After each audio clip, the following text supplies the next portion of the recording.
ہاں یہ کیمرہ تھا چارنے کے لگ گیا آتے آتے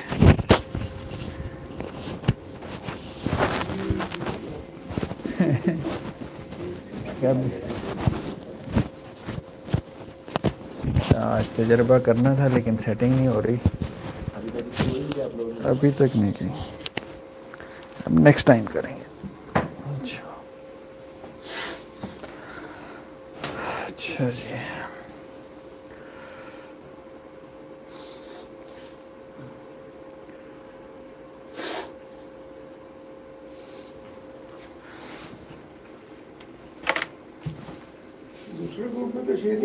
ہاں آپ اس میں شیئر کر دیں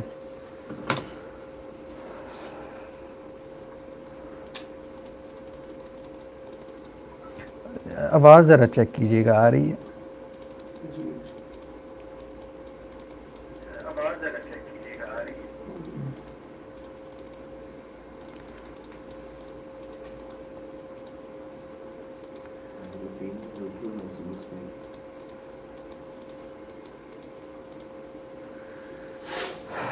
جی بسم اللہ الرحمن الرحیم فقہ السنہ کا مطالعہ کریں سید سابق کی کتاب آج سے ہم نے کتاب الجہاد کا آغاز کرنا ہے جہاد یعنی آپ یوں کہہ لیں کہ جی اسلام کا جو پولیٹیکل سسٹم ہے جو سیاسی نظام ہے اس کے حوالے سے کیا کچھ جو ہے وہ ہمارے دین میں رہنمائی موجود ہے پہلی بات جس کا انہوں نے آغاز کیا ہے وہ بہرحال بہت اچھا ہے السلام فی الاسلام یعنی یہ کانسیپٹ دیا ہے کہ دین جو ہے وہ سلامتی کا دین ہے اور ہمارا دین جو ہے جیسے مطلب آج کل جہاد کے حوالے سے ایک پروپیگنڈا ہوتا ہے نا وہ پروپیگنڈا یہی ہے کہ مطلب ان کا جہاد کا کانسیپٹ کیا ہے کہ مار دو اور یہ کر دو وہ کر دو تو یہ اچھا ہے بہرحال کیونکہ ہمارے دین میں کانسیپٹ موجود ہے امن کا سلامتی کا اسی کے تناظر میں ہم نے جہاد کو سمجھنا ہے تو یہ کہتے ہیں جی ہمارے دین کا جو عنوان ہے وہ عنوان ہی اسلام ہے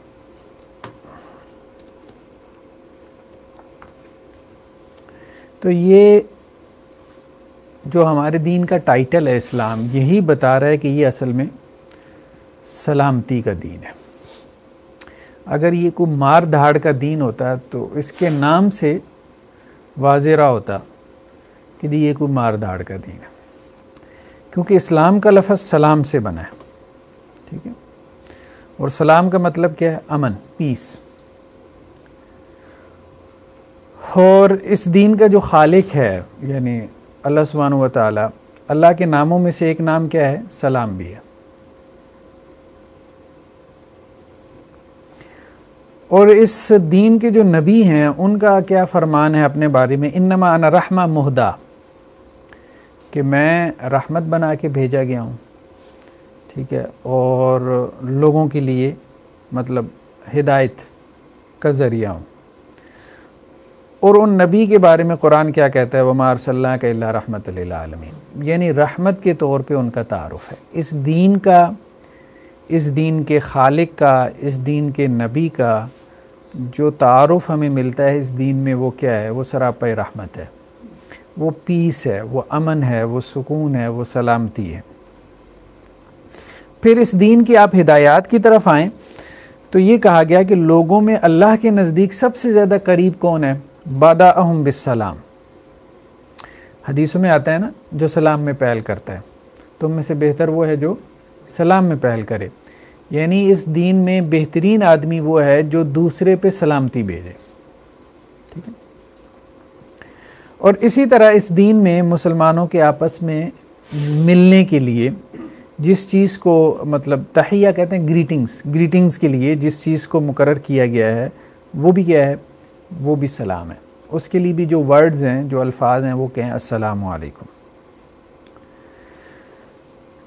بعض روایات میں ہے کہ اللہ کے رسول صلی اللہ علیہ وسلم سے مروی ہے ان اللہ جعل السلام تحیہ لامتنا، ہماری امت کے لیے اللہ سبحانہ و تعالیٰ نے سلام کو گریٹنگ ورڈز بنا دیا آپس میں ملنے کے لیے. وَأَمَانًا لِأَهْلِ ذِمَّتِنَا، اور اگر کسی مسلم سٹیٹ میں ذمی ہوں، ذمی سے مراد نان مسلم، تو ان کے لیے ان الفاظ میں کیا ہے؟ امان ہے. مسلمان سے ملیں گے تو اس کے لیے کیا ہے؟ اس میں گریٹنگ ہے، ٹھیک ہے. اور کسی ذمی سے نان مسلم سے ملیں گے تو ان کے لیے اس میں کیا ہے؟ امان ہے. یعنی جب آپ اس کو السلام علیکم کہتے ہیں تو گویا آپ اس کو کہتے ہیں بھائی مجھ سے کوئی خطرہ نہیں ہے، ٹھیک ہے. مطلب میں دہشت گرد نہیں ہوں آج کل کی صبح کہ پھٹ جاؤں. ہاں جی جی کشمیر کے بارے میں ضرور رہنمائی تفصیل کے ساتھ. ابھی چلیں گے، ابھی تو خیر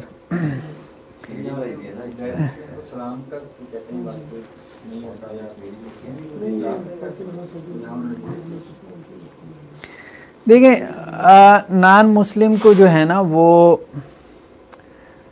جو حربی کافر ہے نا، حربی سے مراد جسے ہم کہتے ہیں ایٹ وار، جو آپ سے حالت جنگ میں ہے، ظاہری بات ہے اب آپ اس کو سلام تھوڑا بھیجیں گے مطلب جو آپ کی سرحدوں پہ توپے چڑھا کے لے آیا ہے، فائٹر پلینز لے آیا ہے آپ کے جو ہے وہ بارڈرز میں، تو آپ اس کو سلامتی تھوڑی بھیجیں گے.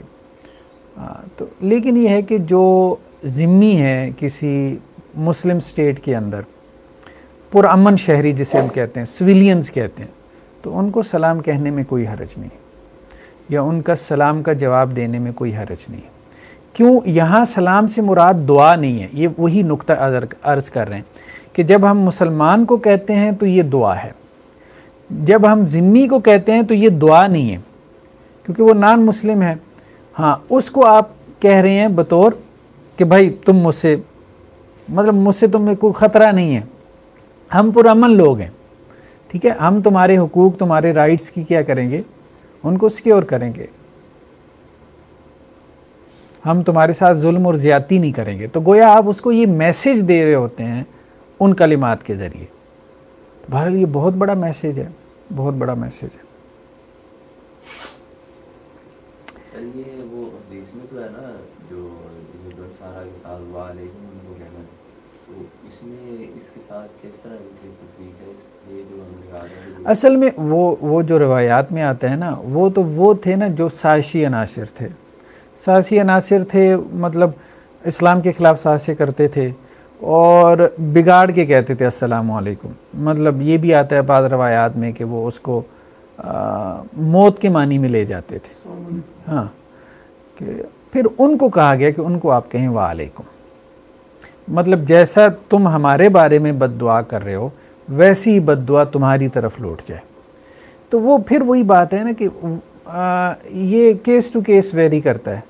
تو جو سویلینز ہیں، جو لوگ پرامن ہیں، ان کو تو ہماری اسلامی ریاست ویسی جو ہے وہ یہ تو نہیں کہتی کہ مار داڑ کرو، مار دو، ختم کر دو، کافر رہنا ہی نہیں چاہیے. یاری بات ہے، یہ تو اسلام کا نیریٹو نہیں ہے نا.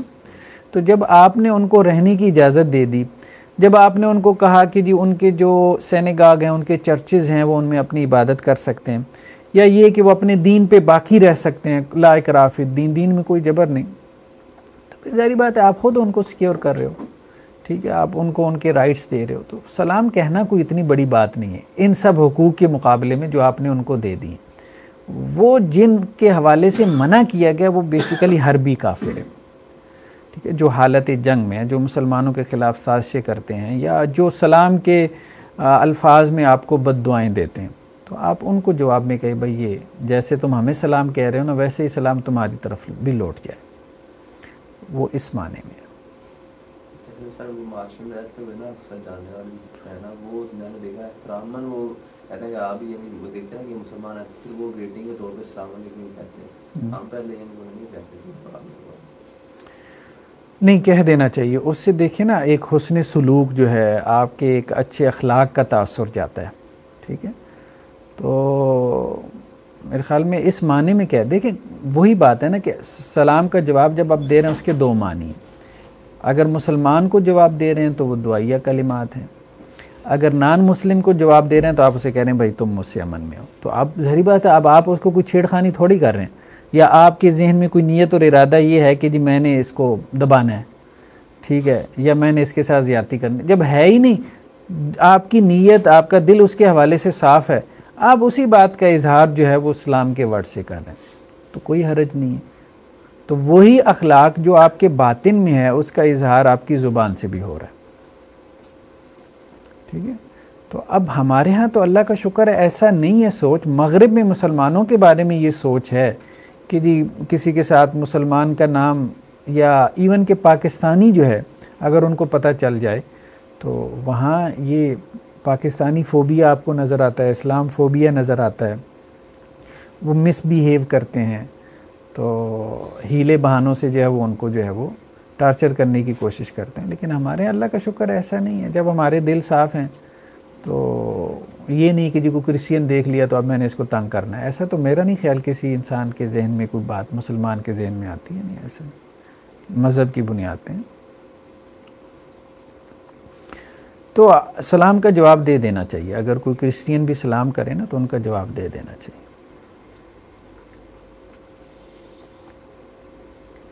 جی اچھا، اسی طرح کہتے ہیں جی ہماری جو نماز ہے، اگر ہم نماز میں غور کریں تو اب نماز کا جو اختتام ہے وہ بھی کیا ہے؟ کلمات سلام کے ساتھ۔ تو ہمارے دین میں سلام کی کتنی اہمیت ہے، یہ اللہ تعالیٰ نے محض الفاظ نہیں رکھے، ان الفاظ کے ذریعے سے اللہ ہمیں، مطلب ملتے ہوئے کسی مسلمان سے سلام کہنا ہے، آپ نے اپنے رب سے مناجات کی ہیں، ٹھیک ہے، اب آپ اس سے فارغ ہو گئے، آپ نے سلام کہنا ہے، ٹھیک ہے۔ تو یہ تمام جو مقامات ہیں ان میں سلام کہنے کا جو طریقہ سکھایا گیا، یہ بیسیکلی ہماری تربیت ہے کہ تم سلامتی والے بنو بھی۔ جیسے کہا گیا نا کہ مسلمان وہی ہے کہ جس سے دوسرا مسلمان اس کے ہاتھ اور اس کی زبان کی ایذا سے محفوظ رہے۔ تو یعنی ایک مسلمان کا تصور یہی ہونا چاہیے کہ وہ بے ضرر ہے، بے ضرر ہے، کسی کو اس سے ضرر نہیں پہنچ سکتا۔ یہاں تک کہ میدان جنگ میں بھی اللہ تعالیٰ نے یہ حکم دے دیا عین کہ اگر کوئی تمہیں سلام کہہ دے تو اس کو کیا کرو؟ قتل نہ کرو۔ یعنی اتنا بڑا سلامتی کا دین ہے کہ تمہارا دشمن جو تم سے لڑنے کے لیے آ گیا اور اس نے تمہیں سلام کہہ دیا، یہاں سلام سے مراد یہی ہے کہ وہ کہتا ہے بھائی میں اسلام میں نے قبول کر لیا، ٹھیک ہے، میں نے سلامتی کے دین کو قبول کر لیا، ٹھیک ہے۔ وَلَا تَقُولُوا لِمَنْ أَلْقَى إِلَيْكُمُ السَّلَامَ لَسْتَ مُؤْمِنًا، ٹھیک ہے۔ تو جو تمہیں جو ہے وہ سلام کہہ رہا ہے اور یہ کہہ رہا ہے کہ میں نے دین اسلام کو قبول کر لیا، تو اب اس کو یہ مت کہو کہ تم مومن نہیں ہو، تم نے تلوار کے ڈر سے کلمہ پڑھ لیا ہے تو اب میں نے تمہاری گردن اڑانی ہے، ایسا نہیں۔ تو میدان جنگ میں بھی اگر کسی نے دین سلامتی کو قبول کر لیا، اس نے کہا کہ جی میں تم سے لڑنا نہیں چاہتا، تو تم اس کو امن دے دو۔ اسی طرح ہر نماز میں التحیات کے اندر ہم کیا ہے؟ ہمیں سلام سکھایا گیا، ٹھیک ہے۔ تو السلام علیکہ ایھا النبی ورحمۃ اللہ وبرکاتہ، السلام علینا وعلی عباد اللہ الصالحین۔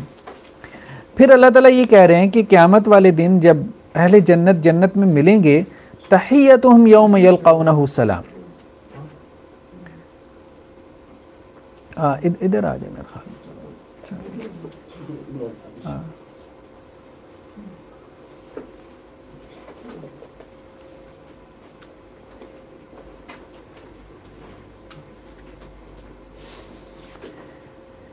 کہ اہل جنت جب جنت میں ملیں گے تو اس دن اللہ سبحانہ و تعالیٰ ان پہ سلامتی بھیجیں گے، اور اسی طرح ملائکہ کیا کریں گے؟ والملائکہ یدخلون علیہم من کل باب سلام علیکم، جب وہ بھی داخل ہوں گے تو وہ بھی سلام کہیں گے۔ واللہ یدعو الی دار السلام، یہاں تک کہ جنت کو دار السلام کہہ دیا کہ اللہ تعالیٰ تمہیں دعوت دیتا ہے کس کی؟ دار السلام کی، سلامتی والا گھر۔ اور جنت کی نعمتوں میں سے جس چیز کو بیان کیا گیا وہ کیا ہے؟ لا یسمعون فیہا لغوا ولا تأثیما الا قیلا سلاما سلاما، جنت میں بھی ایک دوسرے پہ سلامتی بھیج رہے ہوں گے۔ مطلب یہ دین امن ہے۔ اسلام کا اصل تعارف کیا ہے؟ کہ یہ ریلیجن آف پیس ہے، امن کا دین ہے۔ یعنی اس میں دنیا میں بھی سلامتی کا سبق ہمیں سکھایا گیا، نماز ہو، غیر نماز ہو، عبادت ہو، غیر عبادت ہو، آپ کا جو سوشل سیٹ اپ ہے، لوگوں سے ملنا جلنا ہے، سوشل انٹریکشن ہے، اس میں سلام ہے، جنت میں جائیں گے، اللہ سلامتی بھیج رہا، تو یہ سب جو ہے ٹھیک ہے، ایون کہ میدان جنگ میں بھی سلامتی کا حکم دے دیا. تو یہ اصل میں یہ کہہ رہے ہیں کہ جی یہ ہمارے دین کا اصل تعارف ہے جس کو ہمیں لوگوں کے سامنے رکھنا چاہیے، خاص طور پہ جنہوں نے ہمارا امیج یہ بنا دیا کہ یہ مار دھاڑ والا دین ہے، بس گردنیں اڑا دو، بس یہ ایسی مطلب ظالم قسم کے لوگ ہیں، جیسا مغرب کا میڈیا ہمارا امیج پیش کر رہا ہے، جہاد کی اصطلاحات کو مسخ کر کے. دوسری بات کیا ہے کہ لا اکراہ فی الدین، دین میں جبر نہیں ہے. ٹھیک ہے، ہمارا دین یہ نہیں کہتا کہ آپ نے دنیا کے تمام لوگوں کو زبردستی مسلمان بنانا ہے، ایسا کچھ بھی نہیں. ایون کہ مسلم ریاست میں بھی جو نان مسلم ہوں گے ان کو زبردستی جو ہے وہ دین کی تبدیلی پہ مجبور نہیں کیا جائے گا، لیکن جو آزاد مرضی سے اپنی رضامندی سے دین تبدیل کر لے تو بہرحال اب اس کے لیے قانون سازی کرنا کہ واپس اس کو دین میں بھیجو، یہ ایک اور انتہا پسندی ہے. ٹھیک ہے، اب سندھ میں یہی تھا نا، اندرون سندھ میں، انٹیریئر سندھ میں اب بہت سی جو ہے وہ ہندو جو بچیاں تھیں وہ اسلام قبول کر لیتی تھی بلوغت کے بعد، تو اب اس پہ وہ کہتے ہیں کہ جی پابندی لگائیں، تو وہ اپنی آزاد رضامندی سے جو ہے وہ قبول کر رہی تھی، یا ہندو بچے بھی جو ہے وہ اسلام قبول کر لیتے. اب 18 سال کی پابندی لگانا، 18 سال نہیں ہے، دین اسلامی بلوغت ہے، بلوغت کے بعد اس کا قول فعل معتبر ہے، بس یہ دیکھ لیا جائے کہ کسی نے اس کو مجبور تو نہیں کیا دین کی تبدیلی پہ. باقی دیکھیں وہ لڑکا لڑکی کے چکر میں، لڑکی لڑکے کے چکر میں، اب یہ تو کوئی مجبوری نہیں ہے نا، وہ ٹھیک ہے وہ اپنا دین چینج کرنا چاہتے ہیں شادی کے لیے، تو اس کو کوئی یہ نہیں کہتا کہ اس پہ کسی نے جبر کیا، وہ تو اپنی ایک خواہش پوری کرنے کے لیے اپنے مذہب کو چینج کر رہا، تو کسی پہ زبردستی نہیں کی جائے گی، زبردستی اس کا دین جو ہے وہ تبدیل نہیں کروایا جائے گا. ہاں بچوں کا بھی اسلام معتبر ہو سکتا ہے، لیکن چونکہ اب وہ یہ اس میں کہہ سکتے ہیں نا کہ جی چونکہ یہ بالغ نہیں ہے، اس کو سمجھ نہیں ہے، ٹھیک ہے، تو اس کو کسی نے مسلمان نے بہکا لیا ہے، تو اب ان کی کمیونٹی ہیں جو مائنارٹیز ہیں وہ انسیکیورٹی فیل کرتی ہیں، تو خواہ مخواہ کا ایک افواہ میڈیا کے ذریعے سے کریٹ کریں گے، پھر صرف وہ آپ کی اس مطلب آپ ظاہری بات ہے اس زمین پہ اکیلی ریاست تو نہیں ہے، اور ریاستیں بھی ہیں، بعد سے وہ پریشر ڈالنا شروع کر دیتی ہیں، وہ پھر آپ کی جو فارن پالیسی ہے اس پہ اثر انداز ہوتی ہیں، دیکھیں جی یہ کیا ہو رہا ہے وہ کیا. تو وہ ساری چیزوں کو مد نظر رکھتے ہوئے کوئی معتدل سی پالیسی اپنائی جا سکتی ہے کہ بلوغت سے پہلے اس کا اعتبار نہ کریں، بلوغت کے بعد اس کا اعتبار کریں. مسلمان اگر مرتد ہو جاتا ہے تو وہ اس میں اس کو قتل کرنے کا حکم ہے، جبکہ اگر دوسرے دین سے اسلام میں آتا ہے تو اس کے لیے جو وہ ظاہر ایکسیپٹیبل ہے، تو یہ دوسری جو قومیں ہیں وہ پھر اس پہ اعتراض نہیں کریں گی، دوسرے جو مذاہب ہیں، یہ آپ کا دو مطلب ڈیول کیوں ہے؟ بہت اچھا ڈاکٹر صاحب نے سوال کیا. کل ہی میں یونیورسٹی آف لاہور میں گیا تھا، تو وہاں کچھ سناپسس تھے، کوئی میٹنگ تھی، 20-25 سناپسس آئی ہوئی تھے M Phil P H D کے. اس میں ایک جو ایم فل کا تھیسس تھا وہ اسی ٹاپک پہ تھا کہ سیمیٹک ریلیجن میں، الہامی یا آسمانی مذاہب میں ارتداد کی سزا. عجیب بات یہ ہے کہ کسی اور مذہب میں ارتداد کی سزا نہیں ہے، یعنی ان کی مذہبی تعلیمات میں یہ نہیں ہے، ٹھیک ہے، کہ کوئی جو ہے نا وہ یہودی مسلمان ہو جائے تو اس کو تم قتل کر دو، ایسا نہیں. ہاں بائبل میں یہ ضرور موجود ہے، تورات میں ایسی کوٹیشن موجود ہیں کہ یہودیوں کو یہ کہا گیا کہ کوئی بت پرستی شروع کر دے، یعنی بت اس وقت تو بت پرستی مذہب تھی نا، اسلام تو تھا نہیں، نہ کرسچینٹی تھی، ہم یہودیت کی بات کر رہے ہیں، موسیٰ علیہ السلام اور ان کے بعد کا ٹائم پیریڈ، تو اب یہی دین اسلام تھا اس وقت. تو یہ کہا گیا کہ جو بت پرستی کرے نا تو اس کو تم سنسار کر دو پبلکلی. تو وہ تو بات مطلب ان کے ہاں موجود ہے ان کے مذاہب میں کہ دین یہودیت سے دین بت پرستی کی طرف چلا جائے، لیکن دین اسلام تو اس وقت تھا ہی نہیں، ظاہری بات ہے، تو دین اسلام کے لیے وہ کیا نکالیں گے اپنی کتابوں سے؟ پھر یہ ہے کہ وہ کتابیں الہامی کتابیں ہیں، کیا الہامی کتاب کہہ سکتی ہے؟ اسی خدا نے تورات بھیجی ہے نا، تو اللہ تعالیٰ کیا یہ کہہ سکتا ہے کہ بھئی بعد میں جو محمد صلی اللہ علیہ وسلم آئیں گے تو اس کو نہ مانا؟ بلکہ وہ کتاب تو کہتی ہے ماننا، نشانیاں بیان کر کے کہتی ہے۔ تو اس لیے اگر وہ دین اسلام قبول کرتے ہیں تو وہ اپنے دین کی ہدایات پہ عمل کرتے ہیں، اپنی کتاب کی ہدایت پہ عمل کرتے ہیں۔ ہاں اگر وہ دین بت پرستی کی طرف جاتے ہیں تو پھر وہ اپنی کتاب کے خلاف جاتے ہیں، پھر ان کی کتاب کہتی ہے کہ سنسار کرو، لیکن ان کے ہاں اب نہیں ہے، وہ اس ارتداد کی سزا ان کے ہاں نہیں ہے، ٹھیک ہے۔ تو ایون کہ یہ یہودی تو جو ہیں اگرچہ یہ بہت خلاف کے ہیں رتیسہ علیہ السلام کے، یہ ان کے بارے میں بھی نہیں نکال سکتے کہ دین عیسائیت سے منع کیا۔ ویسے کہتے بہت ہیں، مطلب یہودی سے آپ کہو گے نا وہ یہی کہے گا کہ جی مرتد ہو گیا ہے، دین عیسائیت جو ہے وہ اس نے قبول کر مرتد ہو گیا، یا عیسائی سے کہیں کہ وہ کہے گا جی اسلام قبول کر لیا تو مرتد ہو گیا، لیکن اس سے پوچھیں کہ تمہاری کتاب میں کہاں لکھا ہوا ہے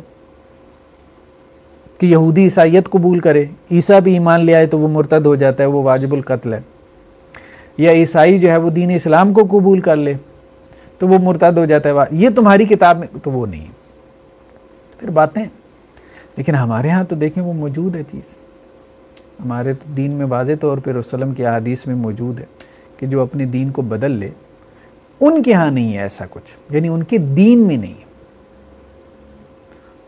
تو جب دین میں نہیں ہے تو اب چیز ایک ہے ہی نہیں، تو پھر اعتراض ہی جو ہے وہ بیکار ہے۔ اسی طرح قرآن میں وَلَوْ شَاءَ رَبُّكَ لَآمَنَ مَنْ فِي الْأَرْضِ كُلُّهُمْ جَمِيعًا، اور اگر آپ کا رب چاہتا تو جو زمین میں ہے سب ایمان لے آتے، یعنی اللہ کے لیے کیا مشکل ہے، سب ایمان لے آتے، ٹھیک۔ أَفَأَنْتَ تُكْرِهُ النَّاسَ حَتَّى يَكُونُوا مُؤْمِنِينَ، اے نبی صلی اللہ علیہ وسلم کہ آپ لوگوں کو مجبور کریں گے کہ وہ مومن ہو جائیں؟ مجبور نہیں کر سکتے۔ اللہ کے وسلم اصل میں بہت زیادہ فکر کرتے تھے نا کہ ایمان لے آئیں، بہت فکر کرتے تھے، تو جب وہ جو فکر جو ہے نا وہ بہت زیادہ بڑھ جاتی تھی، یعنی آپ صلی اللہ علیہ وسلم کی پریشانی، تو اس پہ پھر اللہ تعالیٰ نے کہا کہ اللہ کے لیے یہ مشکل نہیں تھا کہ اللہ سب کو مومن بنا دیتا، لیکن اللہ نے یہ چاہا ہی نہیں۔ زبردستی کا مومن بنانا، کو مومن بنانا تو نہیں ہے نا، اللہ نے اسے آزاد مرضی دی، تو اپنی آزاد مرضی سے جو ایمان لیا۔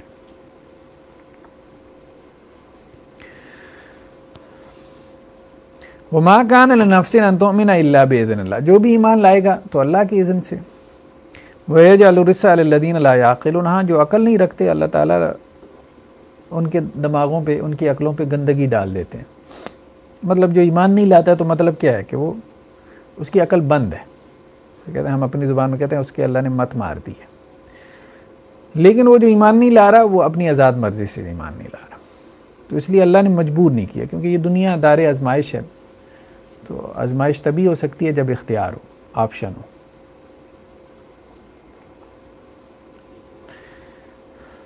اور اللہ کے رسول صلی اللہ علیہ وسلم کے بارے میں بھی ہمیں قرآن میں یہی انداز ملتا ہے نا، وَمَا أَنْتَ عَلَيْهِمْ بِمُسَيْطِرٍ، مطلب آپ ان کے اوپر کوئی داروغہ نہیں ہے، وَمَا أَنْتَ عَلَيْهِمْ بِجَبَّارٍ، ٹھیک ہے، زبردستی زور زبردستی کرنے والے نہیں ہیں۔ تو آپ صلی اللہ علیہ وسلم کا تعارف بھی کیا کروایا گیا، یا ایھا النبی انا ارسلناک شاہدا ومبشرا ونذیرا، خوشخبری دے دیں، ڈرا دیں، جنت کی خوشخبری دے دیں، جہنم سے ڈرا دیں، وداعیا الی اللہ، اللہ کی طرف دعوت دے دیں، ٹھیک ہے۔ تو باقی اللہ کے احکامات واضح ہیں، بس ہماری حیثیت یہی ہے، ہم زبردستی کسی کی گردن پہ تلوار رکھ کے یا اس کی کن پٹی پہ پسٹل رکھ کے ہم اس کو مسلمان نہیں کر سکتے۔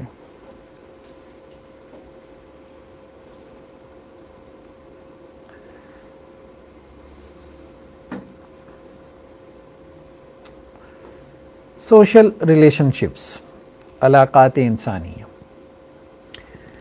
ایک یہ ہے کہ مسلمانوں کا مسلمانوں کے ساتھ جو تعلق ہے وہ کیسا ہونا چاہیے، سوشل انٹریکشن، اور ایک یہ ہے کہ مسلمانوں کا غیر مسلم کے ساتھ، نان مسلمز کے ساتھ جو سوشل انٹریکشن ہے اس کی کیا لیمیٹیشنز ہیں، اس کی کیا حدود و قیود ہیں، تو دونوں علیحدہ موضوعات ہیں۔ دونوں کی بہت ضرورت ہے لوگوں کو یہ سمجھانے کی نا، غیر مسلموں پہ کیا سخت ہوں گے وہ، مطلب اپنے اوپر ہی اتنے سخت ہیں. صحیح بات ہے. انما المؤمنون اخوہ، مسلمان آپس میں کیا ہیں؟ بھائی بھائی. والمؤمنون والمؤمنات بعضهم اولیاء بعض، مومن مرد اور مومن عورتیں آپس میں ایک دوسرے کے کیا ہیں؟ اولیاء ہیں، ولی، دلی دوست ہیں، یعنی دلی طور پہ ایک دوسرے سے محبت کرنے والے ہیں. اس کو ولایت یعنی ولایت کا مطلب ہوتا ہے تعلق ولایت قلبی، جس کے ساتھ کوئی قلبی تعلق ہو. تو ایمان کی بنیاد پہ جو تعلق ہوتا ہے نا، یہ دلی تعلق ہوتا ہے. اور ویسے یہ چیز محسوس بھی ہوتی ہے اس امت میں. دیکھیں نا، فلسطین میں بمبارمنٹ ہوتی ہے، سیریا میں، تو لوگ یہاں پہ اس کی تکلیف محسوس کرتے ہیں، اس کی پین محسوس کرتے ہیں، اس کے لیے آواز اٹھاتے ہیں. تو یہ ہے بہرحال. المسلم اخو المسلم، مسلمان مسلمان کا بھائی ہے. مطلب یہ سب اس لیے نصوص ہے نا کہ بھائی وہ مسلمان مسلمان کا دشمن نہیں ہے. اب تو بس دشمن بنے ہوئے ہیں نا ایک دوسرے کے. مطلب بیہیویئر ایسا ہے، لگتا ایسے ہے کہ جیسے دشمن ہے. اسی طرح ایک اور حدیث میں ہے کہ مسلمان کیا ہے؟ وہ محبت کرنے والا ہوتا ہے اور اس سے محبت کی جاتی ہے. یعنی وہ دوسروں سے محبت کرتا ہے، لوگ اس سے محبت کرتے ہیں.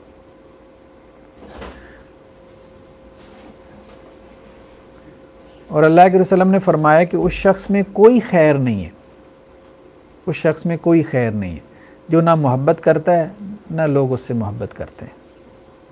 مطلب ایسا سخت دل ہے، ایسا تندخو ہے کہ لوگ اس کو پسند نہیں کرتے، وہ لوگوں کو پسند نہیں کرتا.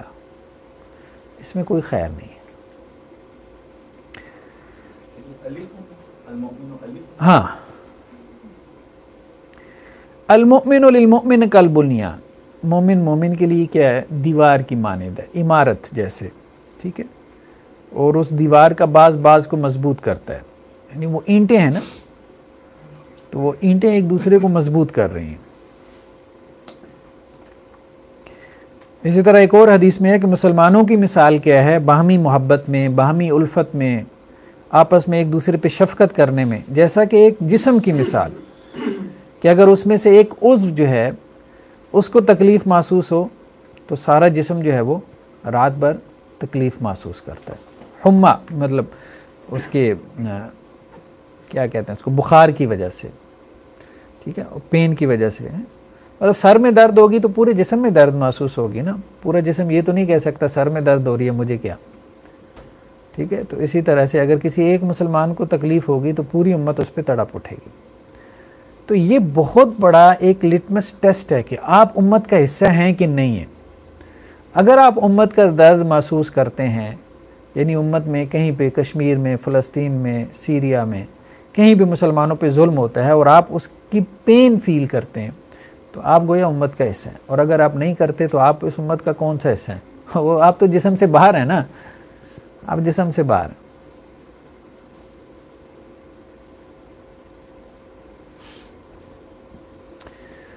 تو اب یہ جتنا بھی معاملہ ہے، یہ جتنی بھی روایات ہیں کہ مسلمانوں کا آپس میں تعلق ایسا ہونا چاہیے، برادرہڈ کا، اخوت کا، بھائی چارے کا، باہمی محبت کا، ٹھیک ہے، الفت کا،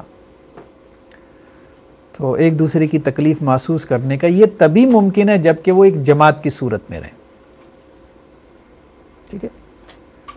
ید اللہ مع الجماع ومن شذ شذ فی النار، کہ اللہ کا ہاتھ جماعت پہ ہے، اور جو جماعت سے علیحدہ ہو جائے تو وہ جہنم میں ہے.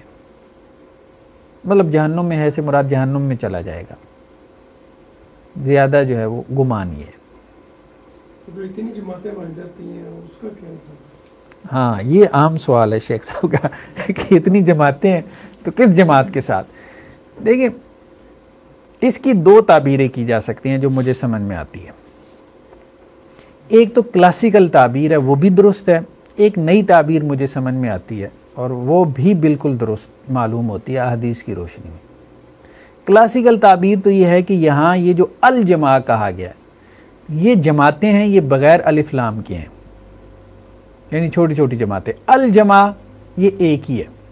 الف لام لام تعریف کا ہے نا. تو الجماعت سے مراد مسلمانوں کی جماعت، یعنی آپ یوں کہہ سکتے ہیں کہ مسلمانوں سے علیحدہ نہ ہو، مسلمانوں سے علیحدہ نہ ہو، ٹھیک ہے، امت سے علیحدہ نہ ہو، یہاں الجماعت سے مراد امت ہے۔ دوسری تعبیر اس کی یہ کی جا سکتی ہے کہ ہمیشہ جماعت کے ساتھ رہو، اور جماعت سے مراد بھلے جیسے اللہ کے رسول نے کہا نا سفر میں وہ 3 لوگ ہوں تو مل کے جو ہے وہ ایک کو امیر بنا لو، تو جماعت سے مراد گیدرنگ ہے، چھوٹی بڑی جو بھی ہو، یا آپ یوں کہہ لیں اس کو، جیسے بعض لوگ جب یورپ میں نا مجھ سے پوچھتے ہیں بچوں کی تربیت کے حوالے سے مسائل ہیں، یہ ہیں، بہت سے لوگ ہمارے یہاں نکل گئے یورپ میں، UK میں آپ دیکھ لیں ملینز آف مسلمز ہیں، تو میں انہیں ایک ہی بات کہتا ہوں کہ بھئی آپ اگر اپنے بچوں کی تربیت کرنا چاہتے ہیں نا وہاں رہ کے، تو کوئی مسلم کمیونٹی تلاش کریں، مطلب دیکھیں کوئی مسلمانوں کی مسجد ہے جہاں کوئی 10-12 گھر ہوں ان کے، کوئی اسلامک سینٹر ہے، وہاں جا کے رہیں تو آپ کے بچے کچھ بچ جائیں گے، ورنہ تو آپ اکیلے ہیں پورے اس معاشرے میں، پورے گلی محلے میں، شہر میں، ٹھیک ہے، تو آپ کے بچے تو ظاہری بات ہے کہاں دین پہ کہاں قائم رہیں گے۔ تو یہ وہ مراد ہے کہ جب بے دینی زیادہ پھیل جائے آپ کے ارد گرد، بے دینی زیادہ پھیل جائے تو پھر جو ہے وہ جماعت کے ساتھ رہو۔ جماعت سے مراد مطلب اب یہ بھی ایک جماعت ہے، ہم لوگ بیٹھے ہیں، فائدہ تو ہوتا ہے ظاہری بات ہے، چھوٹی موٹی جو بھی گیدرنگ ہو، مطلب کوئی بھی جماعت اس سے آپ لے سکتے ہیں۔ جماعت سے مراد یہ ہے کہ مل کے رہو، بھلے 3 لوگ ہوں، 4 ہوں، 10 ہوں، 12 ہوں، یعنی جو دین کی بنیاد پہ آپس میں بیٹھنے والے ہوں، اس کا فائدہ ہوتا ہے۔ تو اس تبلیغی جماعت ہے، جماعت اسلامی ہے، تنظیمی سے مطلب اسٹڈی سرکلز ہیں، دروس قرآن ہیں، کسی نظام میں سسٹم میں آ جاؤ، کوئی مدرسے میں آئے تو وہ بھی ظاہری بات ہے جماعت میں ہے۔ تو جو سب کچھ اس ماحول سے کٹا ہوا ہے، مطلب کسی دینی ماحول کا حصہ نہیں ہے، تو اب اس کے لیے جو ہے وہ شیطان کے پیچھے جانا بہت آسان ہو جاتا ہے، یا شیطان کو اس کو اپنے پیچھے لگانا آسان ہو جاتا ہے۔ تو جماعت سے مراد اس دوسرے معنی میں اجتماعیت ہے، پہلے معنی میں امت ہے، دوسرے معنی میں اجتماعیت ہے، کہ کسی اجتماعیت کے ساتھ جڑ کے رہو۔ باقی جماعتیں جو ہے اس قسم کی حدیثیں صرف اپنی جماعت پہ جو چسپا کرتی ہیں وہ مناسب نہیں ہے، ظاہری بات ہے۔ تو الجماع رحمہ والفرقہ عذاب، جماعت رحمت ہے اور تفرقہ کیا ہے؟ یہ عذاب ہے۔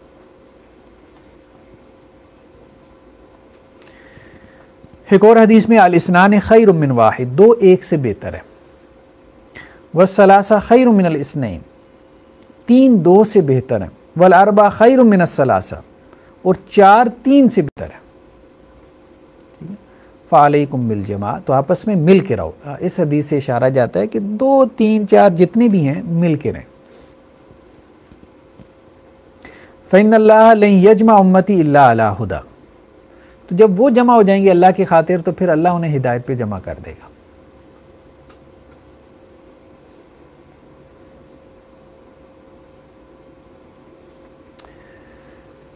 ایک اور روایت میں کیا ہے؟ وَمَجْتَمَعَ قَوْمٌ فِي بَيْتٍ مِّن بُيُوتِ اللَّهِ، اب یہ بھی اجتماع ہے، یہ بھی ایک جماعت ہے جو اللہ کے گھروں میں کسی گھر میں بیٹھی ہے، ٹھیک ہے، یعنی کسی مسجد میں۔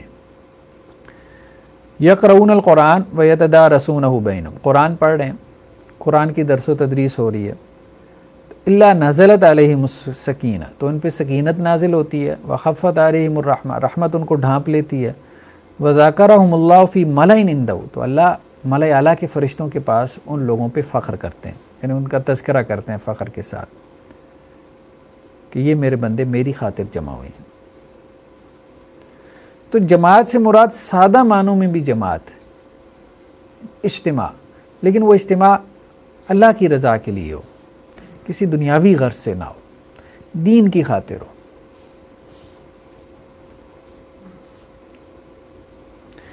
تو اللہ نے اجتماعیت کا حکم دیا ہے اور تفرقے سے منع کیا،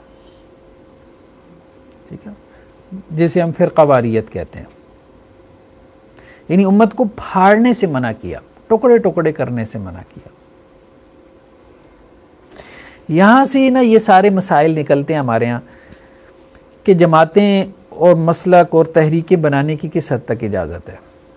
اچھا، بعض لوگ تو اس طرف نکل گئے کہ یہ تفرقہ ہے، یہ امت کو پھاڑنا ہے، نہیں، یہ بات ٹھیک نہیں ہے، یہ قرآن کی غلط تشریح ہے، یہ امت کو پھاڑنا نہیں ہے۔ جماعتیں بنانا جو ہے یا تحریکیں بنانا، یہ امت کو پھاڑنا نہیں، کیونکہ تعارف کے لیے اگر یہ ہو تو اس میں کوئی حرج نہیں۔ وَجَعَلْنَاكُمْ شُعُوبًا وَقَبَائِلَ لِتَعَارَفُوا، ہم نے تمہارے قبیلے بنائے، ہم نے قومیں بنائیں تاکہ تم آپس میں تعارف حاصل کرو۔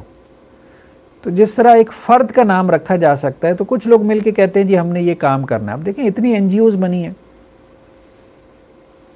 تو اب وہ این جی او بنی ہے تو کوئی نام رکھ کے کام کرے گی نا، کوئی سیٹ اپ ہے، آپ کو کمپنی بناتے ہیں اس کا نام رکھتے ہیں، کوئی شہر بسایا آپ نے اس کا نام رکھا ہے۔ تو اگر کچھ لوگ مل کے جو ہے وہ ایک تحریک بناتے ہیں کہ یہ ہمارا کلیکٹیو کاز ہے اور ہم نے اس کے لیے ایفرٹ کرنی ہے، تو نام رکھنے میں کوئی حرج نہیں۔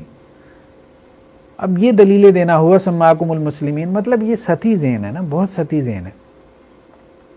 ہمارے دین کو زیادہ نقصان جو ہے سطحی مذہبی ذہن نے پہنچایا، سطحی مذہبی ذہن جن میں گہرائی نہیں تھی۔ ایک جگہ اللہ نے کہا تمہارا نام مسلمان رکھا ہے، اور دوسری جگہ اللہ تعالیٰ صحابہ کی جماعت کو کیا کہہ رہے ہیں؟ اولئک حزب اللہ۔ اللہ نے مسلمان تو نہیں کہا، حزب اللہ کہا ہے، تو اللہ نے خود نام دیا۔ والسابقون الاولون من المہاجرین والانصار، مہاجرین کہا، کہیں انصار کہا۔ تعارف کے لیے ہو تو کوئی حرج نہیں ہے کہ یہ مہاجرین ہے، یہ انصار ہے، یہ حزب اللہ ہے، یہ فلاں ہے، یہ فلاں ہے، ٹھیک ہے، کوئی حرج نہیں۔ مسلمان ہوتے ہوئے آپ دوسری آئیڈینٹی اختیار کر سکتے ہیں۔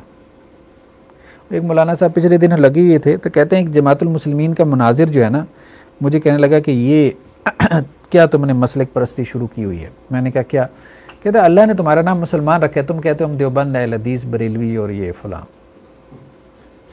کہتے میں نے کہا تمہاری اولاد ہے؟ کہنے لگا ہاں۔ بیٹا ہے؟ ہاں۔ میں نے کہا کیا نام ہے؟ اس نے کوئی نام بتایا، کہنے اس کا نام مسلمان کیوں نہیں رکھا؟ اللہ نے تو اس کا نام مسلمان رکھا تھا، تم نے اس کا نام کیوں رکھ دیا؟ تو کہنے کا مقصد یہ، جس طرح فرد کا نام رکھا جا سکتا ہے اسی طرح اجتماع کا نام بھی رکھا جا سکتا ہے۔ فرد کا نام ہم اس لیے رکھتے ہیں کہ تعارف ہو جائے، دوسروں سے امتیاز ہو جائے۔ تو سوسائٹی میں مسلمان ہیں، مسلمانوں کی سوچ آپس میں ملتی تو نہیں ہے نا، کچھ چیزوں پہ اتفاق ہے، ظاہری بات ہے، جو فنڈامنٹلز ہیں، بنیادی عقائد پہ تو اتفاق ہے، تبھی تو مسلمان ہے نا۔ پھر اس کے بعد ان میں اختلاف ہو گیا، انٹرپریٹیشن کے اختلافات ہو گئے۔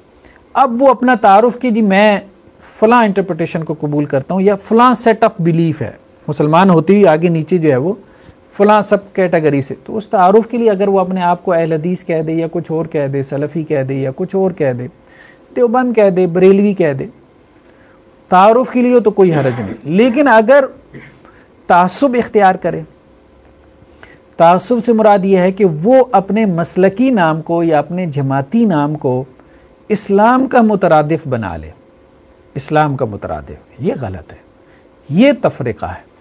اس تفرقے سے جو ہے وہ قرآن نے منع کیا، وَلَا تَكُونُوا كَالَّذِينَ تَفَرَّقُوا، اور ان لوگوں کی طرح نہ ہو جاؤ جنہوں نے تفرقہ پیدا کیا۔ اصل میں جن لوگوں کو ناموں سے چڑ پیدا ہوئی نا، اور انہوں نے کہا یہ سب فرقہ واریت ہے، بریلوی، دیوبندی، اہل حدیث، شیعہ، سب فرقہ واریت ہے، تو ہم مسلمان ہیں، خود بدترین فرقہ واریت ان لوگوں نے پیدا کی۔ جماعت المسلمین کی آپ ہسٹری اٹھا کے دیکھیں، سب کوئی کافر بنا دیا، پھر خود دھڑے بازی میں تقسیم ہو گئے، چھوٹے چھوٹے مسائل کے اوپر دھڑے بازی بنی، اور ایک دوسرے کے پیچھے نماز نہیں پڑھتے۔ جماعت المسلمین، ایک اور تھے مسعود، ایک تو مسعود الدین عثمانی صاحب تھے، دوسرے مسعود بن BSc تھے،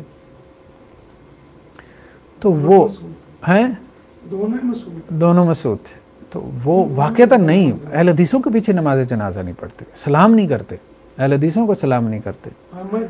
ہاں، بخاری کو، امام احمد بن حنبل کو مشرک بنا دیا، ابن تیمیہ پہ فتوی لگا، تو کوئی نہیں۔ تو جن لوگوں نے یہ چورن بیچا نا کہ فرقہ واریت نہیں ہونی چاہیے، سب سے بدترین فرقہ واریت انہوں نے پیدا کی۔ تو اس لیے مسئلے کا حل یہ نہیں ہے، یہ جو ہے نا تجربے ہو چکے کہ جی آپ، اچھا کچھ یہ تجربے تحریکوں نے کی، انہوں نے کہا جی مسلکوں میں مسلک پرستی ہے، تحریکوں میں مسلک پرستی نہیں تھی، لیکن انہوں میں تحریک پرستی ضرور تھی۔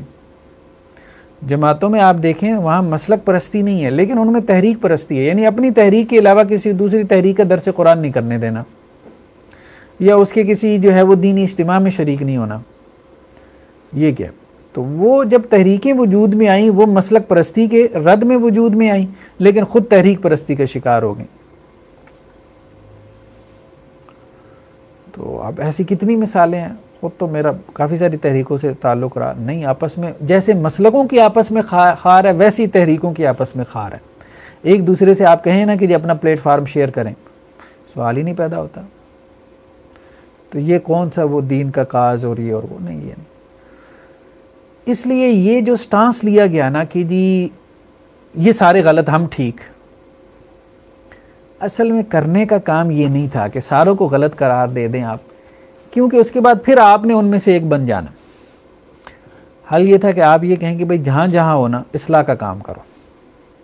صحابہ کی جماعت کوئی بھی نہیں ہے، نہ کوئی مسلک نہ کوئی تحریک، کوئی بھی صحابہ کی جماعت نہیں ہے، کوئی بھی انبیاء کی جماعت نہیں ہے. سب کے یہاں غلطیاں ہیں. اپنے مسلک میں اپنی جماعت میں جو تمہیں غلطیاں نظر آتی ہیں نا ان کو پہلے تو تسلیم کرو اور پھر ان کی اصلاح کی پوزیشن لے لو، وہیں ہے.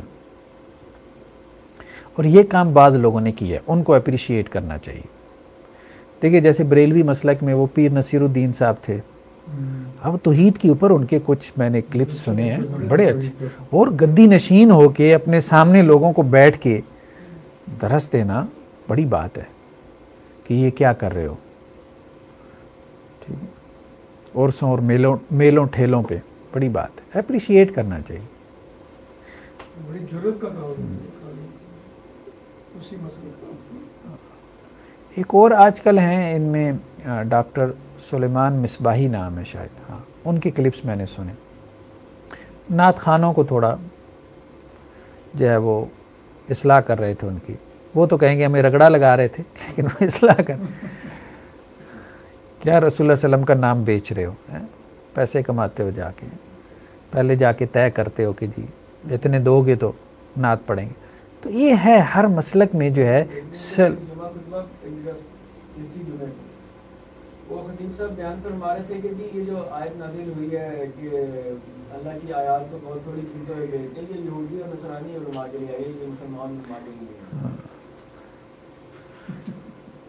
تو ہر مسلک میں اصلاح کی پوزیشن جو لینے والے علماء ہیں ان کو اپریشیٹ کرنا چاہیے اور لوگوں کو کہنا چاہیے بھئی اپنے ان علماء سے جڑ جاؤ.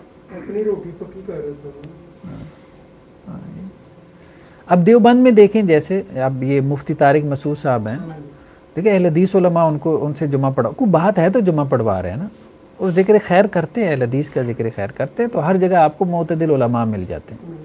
ان کو اپریشیٹ کریں، لوگوں کو کہیں ان کے ساتھ جوڑ جائیں. اور ہر مسلک میں فرقہ پرست بھی ہیں جو اپنے علاوہ کسی کو مسلمان ہی نہیں سمجھتے، وہ اصل میں تفرقہ پیدا کرنے والے ہیں. لیکن وہ فرقہ پرست ہوتے کم ہیں لیکن ایکٹیو زیادہ ہونے کی وجہ سے نا پورے مسلک کی پہچان بن جاتے.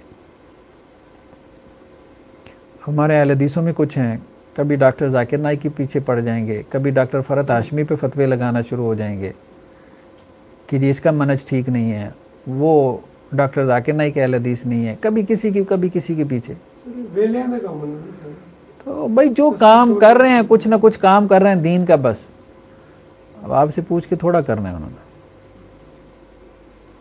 کل ایک جگہ میں ڈیبیٹ پڑھ رہا تھا، وہ دو سلفی آپس میں لگے ہوئے تھے فاتح خلف الامام پہ. تو ایک نے کہا بھئی علامہ البانی کا جو ہے نا وہ موقف یہ ہے کہ سری نمازوں میں فاتحہ پڑھنی چاہیے، جہری نمازوں میں نہیں پڑھنی چاہیے. تو وہ دوسرا اس کو کہہ رہا تھا علامہ البانی کون ہوتا ہے؟ وہ کہہ رہا وہ اہل حدیث ہے، محدث ہے. اس نے ساتھ میں ابن تیمیہ کا بھی نام لے دیا. اس نے کہا چھوڑو یہ دونوں خطا پر ہیں. تو کہنے کا مقصد یہ ہے کہ یہ جو لینگویج اور ٹون ہوتی ہے نا یہ خطرناک ہے، اور یہ اب اہل حدیثوں میں بھی آ رہی ہے کہ ان کی یہ جو عوام الناس ہیں نا ان کے بڑے بڑے علماء کو یوں چٹکیوں میں فارغ کر دیتے ہیں کہ وہ کون ہے، وہ تو خود حدیث کے خلاف کھڑا ہے. یعنی انہیں جو حدیث کا مفہوم سمجھ میں آ گیا نا بس وہ حدیث ہے، جو دوسرے کو حدیث کا مفہوم سمجھ میں آیا تو وہ اس کی اپنی رائے ہے. یہ نہیں، یہ اصل میں رویہ جو ہے نا یہ ٹھیک نہیں ہے، یہ فرقہ واریت ہے. باقی یہ ہے کہ آپ اپنے ساتھ کوئی مسلکی ٹیگ لگا لیں, آپ اپنے تعارف کے لیے بتائیں کہ جی میں اہل حدیث ہوں یا میری سلفی فکر ہے, اور اس میں تعصب نہ ہو, آپ کہیں ہاں جی مجھے دوسروں سے اختلاف ہے, ان کی یہ غلطی ہے اور میں اس غلطی کو اس طرح سے واضح کرتا ہوں. جتنے بھی آداب الخلاف ہیں, تنقید کرنے میں کوئی ایشو نہیں ہے, ائمہ دین ایک دوسرے پہ تنقید کرتے رہے, لیکن اس تنقید کو بنیاد بنا کے اندر بار کرتے رہنا, پہلے اسلام کے اندر بار کرتے تھے, اب مسلک کے اندر بار کرتے رہتے ہیں, تو وہ یہ بھی ہے کہ غلط ایکٹیویٹی. جب ہم کہتے ہیں کہ ہم اہل حدیث ہیں یا میں دیوبندی ہوں, تو اس میں عام طور پہ دوسرے لوگ بھی یہی مراد لیتے ہیں, اور عام طور پہ یہی پرسیپشن ہوتی ہے کہ اس سے مراد یہ ہے کہ اہل حدیث کے جتنے سارے مسائل میں ان سے ایگری کرتا ہوں, یا دیوبندی کے جتنے سارے مسائل ہیں میں اس پہ منوان جو ہے میں قبول کرتا ہوں اس کو. یہ بھی ظاہر نہیں ہونا چاہیے, کیونکہ جنرل پرسیپشن یہی ہے کہ جو بھی یہ کہے گا میں اہل حدیث ہوں, وہ سارے ان کے مسائل کو ایز اہل حدیث مانے گا. تو یہ بھی ایک وجہ ہے جس وجہ سے ایک اگلے کے ذہن میں تعصب آ جاتا ہے کہ یار یہ اہل حدیث کہہ رہا ہے تو یہ تو بس انہی مسئلوں کو لے کے. نہیں, یہ ڈاکٹر صاحب کی بات اہم ہے. دیکھیں ایک سوال اور پیدا ہوتا ہے کہ اہل حدیث یا دیوبند یا بریلوی کہلوانا کیا واجب ہے؟ ظاہر بات ہے واجب تو ہے نہیں, تو اگر کوئی نہیں کہلوا رہا تو ٹھیک ہے. اصل بات یہی ہے نا کہ آپ نے اپنی اولاد کا نام رکھ لیا زید بکر, یہ نہیں رکھا کوئی اور رکھ لیا, کچھ بھی نہیں رکھا, تو بھائی مجھے کیا اعتراض ہو سکتا ہے؟ تو کہنے کا مقصد ہے اگر کوئی کہتا ہے کہ جی میں مسلمان ہوں, ٹھیک ہے, میں اپنے ساتھ کوئی ٹیگ نہیں لگاتا, ٹھیک ہے, ویل اینڈ گڈ, کوئی حرج نہیں ہے, آپ اس کو کرٹیسائز نہیں کر سکتے کہ جی وہ کیوں کہہ رہا ہے جی. ہاں وہ یہ نہ ہو کہ اپنے آپ کو مسلمان کہہ کے دوسروں کو فارغ کر رہا ہو, پھر وہ ان سے بدترین فرقہ ہے. مطلب یہ تماشا نہ لگا رہا ہو نا کہ اپنے آپ کو مسلمان کا ٹیگ لگا کے دوسروں کو کہہ رہا ہو کہ وہ تو سارے فرقہ پرست ہیں, اصل مسلمان تو میں ہوں, ٹھیک ہے. یہ پھر ان سے بدترین فرقہ ہے, یہ صرف جو ہے چلاکی کر رہا ہے. سر لیکن صرف جماعت المسلمین سے شروع کریں اور اہل حدیث اور جتنے بھی کسی بھی مسلک کے مفتی سے اگر پوچھا جائے کہ میرے گھر کے قریب مسجد, اس کے علاوہ کسی اور بھی مسجد کی بات کی تو کیا میں اس میں نماز پڑھوں, تو جو سب سے لینئنٹ سے فتویٰ دے گا یہ بہتر یہی ہے کہ آپ اسی میں آگے پڑھیں, یہ سب سے لینئنٹ ہوگا. عام طور پہ یہ دیا جائے گا جی کہ نہیں آپ یا گھر میں پڑھ لیں, یہ فتویٰ بھی دے دے گا کہ گھر میں پڑھ لیں یا اس مسجد میں آگے پڑھیں. دیکھیں اختلاف سے ہمیں منع نہیں کرنا چاہیے, وہ ایک فطری چیز ہے, اور اختلاف باقی رہے گا, اس کو ہم ختم کر بھی نہیں سکتے, اور اس اختلاف کی بنیاد پہ تنقید بھی ہوگی, کوئی حرج نہیں, فتاویٰ کا اختلاف بھی ہوگا, کوئی حرج نہیں. ہم صرف یہ سمجھ رہے ہیں کہ اختلاف میں اور فرقہ واریت میں فرق کیا ہے. قرآن نے اختلاف سے منع نہیں کیا, تفرقے سے منع کیا. اختلاف کی جب بات آئی نا تو اللہ نے کہا وَلِذَٰلِكَ خَلَقَهُمْ, اختلاف کے لیے تو ان کو پیدا کیا اللہ نے. مطلب اختلاف تو ان کی تقدیر ہے, ٹھیک ہے نا. وہ دنیاوی معاملات میں ہو, دینی معاملات کیا, دنیاوی معاملات میں ہو, کاروباری معاملات میں ہو, ہر جگہ اختلاف رائے ہے. تو اختلاف رائے, ڈفرنس آف اوپینین جو ہے نا, وہ ہم نہ ختم کر سکتے ہیں, نہ ہمیں اس کی کوشش کرنی چاہیے, بلکہ اس کو اپریشیٹ کرنا چاہیے, ٹھیک ہے. تو کرٹیسزم کو بھی اپریشیٹ کرنا چاہیے. بیسیکلی جو کرٹیسزم ہوتا ہے, ہمارے ہاں تو کرٹیسزم ہوتا ہی نہیں ہے نا, یہ تو تنقید کے نام پہ بکواس کرتے ہیں, بکواس کا نام تنقید رکھ لیا. مطلب دوسرے کو 2-4 گالیاں دو تو کہتے ہیں جی میں نے تنقید کی ہے, اس سے تنقید برداشت نہیں ہوئی, خود بڑا صالح بن جاتا ہے, اور اس کو جو ہے نا وہ. تو یہ اصل میں لوگوں نے نا مطلب زیادہ تر تماشے لگائے ہیں. اگر یہ کام آداب الخلاف کے ساتھ ہوتا, اختلاف کے آداب کے ساتھ ہوتا, رعایت کے ساتھ ہوتا, تو کوئی حرج نہیں تھا. تو کہنے کا مقصد یہ ہے کہ ہر مسلک میں ویریشن ہے. فرقہ پرست جو ہے وہ نمایاں ہو جاتے ہیں, جو دوسروں پہ فتویٰ لگاتے ہیں, اور لوگ ان کے ساتھ اٹیچ ہو جاتے ہیں. اور اس کی وجہ مجھے کچھ یہ بھی لگتا ہے کہ انسان کے اندر اللہ نے کچھ مادے رکھے ہیں, شر کے مادے. جس طرح اللہ نے انسان کے اندر خیر کے مادے رکھے ہیں نا, اسی طرح اللہ نے انسان کے اندر شر کے مادے بھی رکھے ہیں تاکہ اس کی آزمائش ہو. تو اللہ نے انسان کے اندر جو شر کے مادے رکھے ہیں ان میں سے ایک مادہ نفرت کا ہے. تو یہ جو نفرت کا مادہ ہے نا, بیسیکلی یہ اس کو کیا کرتے ہیں, اس کو چھیڑتے ہیں. اور اب دیکھیں کہ اتنی گالم گلوچ ہوتی ہے, ایک تو سیاست میں, پولیٹکس پہ, اور دوسرا ریلیجن, مذہب پہ, سوشل میڈیا پہ, ٹویٹر ہو, فیس بک ہو, یوٹیوب ہو, اتنی گالم گلوچ ہوتی ہے کہ علامان والحفیظ. کسی کو ذہن میں وہ حدیث نہیں آتی کہ قیامت والے دن جو ہے وہ پلس رات پہ کھڑا کیا جائے گا، اور اللہ کے رسول نے کہا نا تم جانتے ہو میری امت کا مفلس کون ہے؟ تو انہوں نے کہا جس کے پاس درہم و دینار نہ ہو. تو اللہ کے رسول نے کہا نہیں وہ نہیں. جسے قیامت والے دن پلس رات پہ کھڑا کیا جائے گا اور اس کو کہا جائے گا، لوگ آئیں گے یا اللہ اس نے مجھے گالی دی، تو اللہ تعالیٰ کہیں گے اس کی نیکیاں لے جا. اتنی گالم گلوچ کرتے ہیں، اتنی گالم گلوچ کرتے ہیں کہ علامہ انور حافظ ننگی گالیاں، اور دین کے نام پہ کر رہے ہیں. لیکن ان کے دماغ میں یہ چیز بٹھا دی گئی نا، بٹھا دی گئی. یہ اصل میں تفرقات امت کو پھاڑ دینا، یعنی پھاڑنے سے مراد یہ کہ دوسرے کی بغض کے اوپر کھڑا کرنا. کیونکہ ہم نے ابھی حدیثیں پڑھی ہیں نا کہ مسلمان ایک امت ہے، ان میں تو آپس میں محبت اور شفقت ہوتی ہے. محبت اور شفقت میں بھی اصلاح ہو سکتی ہے. والدین اپنی اولاد کی اصلاح کرتے ہیں نا، لیکن پیچھے دل میں جذبہ کیا ہوتا ہے؟ شفقت کا. والدین کبھی جو ہے وہ اولاد کی بغض کی پوزیشن لے کے اصلاح نہیں کرتے. ایون کہ تھپڑ بھی بغض کی پوزیشن میں نہیں ماریں گے، ماں محبت میں ہی تھپڑ مارے گی. تو یہ جو ہے نا دل کی کیفیت، یہ بہت اہم ہے. تو اگر دل میں بغض ہے تو پھر نہیں، پھر آپ فرقہ پرست ہیں. آپ کیا کہہ رہے ہیں؟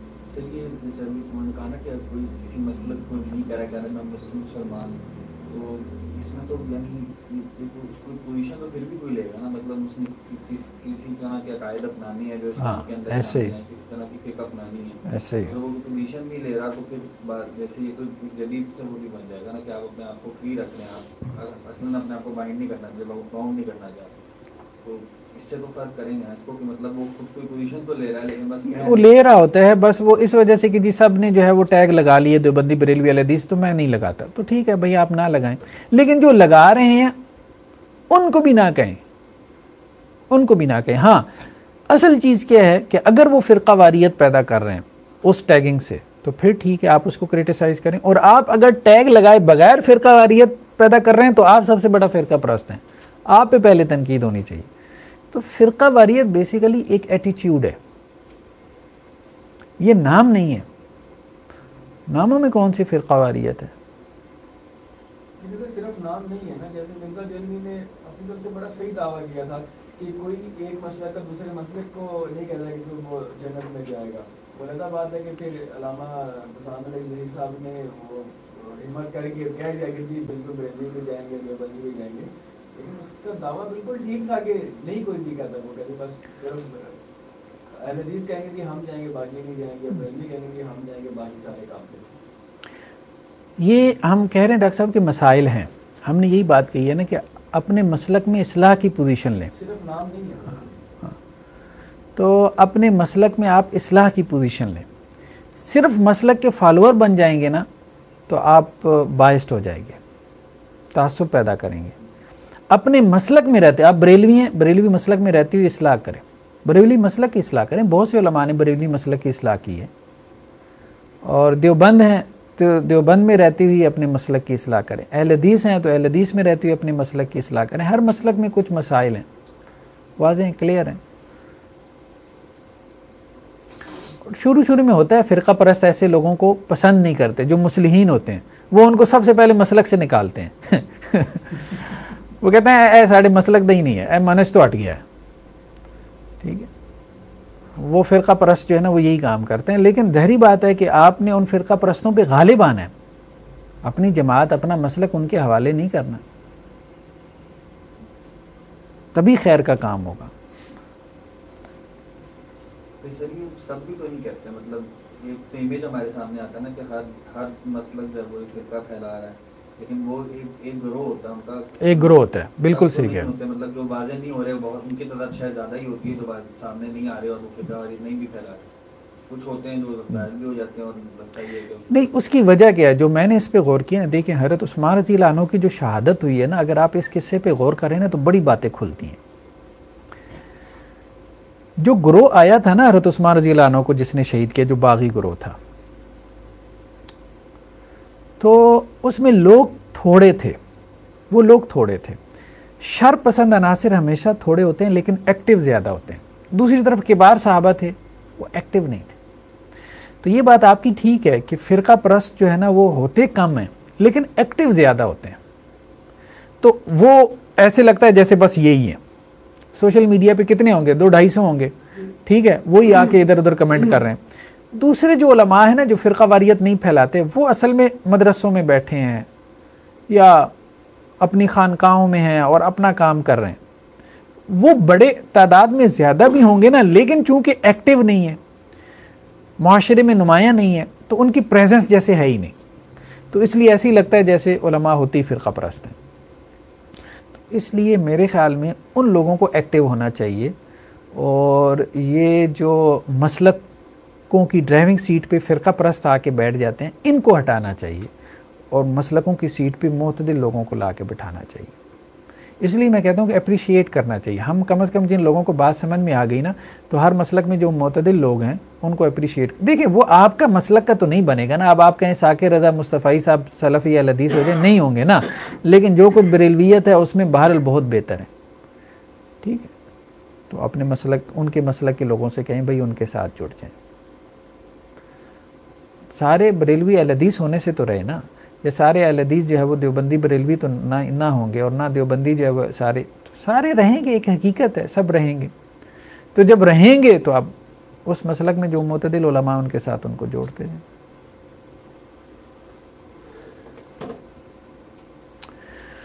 وَاعْتَصِمُوا بِحَبْلِ اللَّهِ جَمِيعًا وَلَا تَفَرَّقُوا, اللہ کی رسی کو مضبوطی سے تھام لو, یعنی قرآن کو, اور تفرقے میں مت پڑو.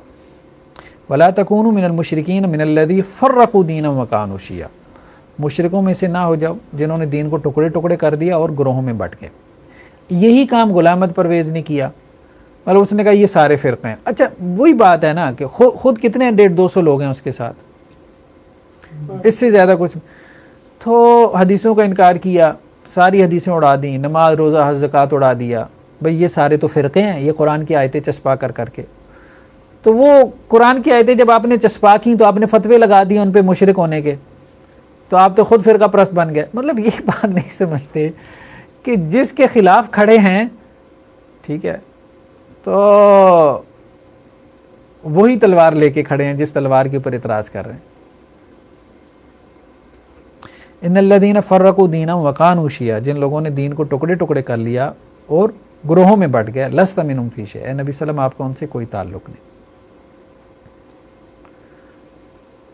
تو غلام احمد پرویز ہوں, پھر اس کے بعد جو ہے جماعت المسلمین والے ہوں, مسعودین ہوں, ہیں دونوں مسعود, پھر انجینئر محمد علی مرزا ہوں, یا وہ محمد الشیخ ہے آج کل, وہ کافی وائرل ہوا ہے, وہ بھی کہتا ہے یہ سارے فرقے ہیں. عجیب و غریب قسم کی تعبیریں کر رہا ہے. تو ملاؤں نے تمہیں پٹیاں پڑھا دیں, یہ وہ. تو یہ سب سے پہلے ملا کو گالی دیتے ہیں, پھر کہتے ہیں جی انہوں نے فرقہ واریت پیدا کی. اچھا تو جنہوں نے فرقہ واریت کے خلاف قائم محاذ کھڑا کیا یا کوششیں کی, وہ خود کیا جمع ہو گئے آپس میں, یہاں تو انہوں نے ایک پلیٹ فارم بنا لیا ہو کہ ہم سب مسلمان ہیں, وہ خود دھڑوں میں بٹے ہوئی ہیں, ایک دوسرے کے اوپر فتوے لگا رہے ہیں. بعد المشرقین میں ہے, ایک مشرق میں دوسرا مغرب میں ہے.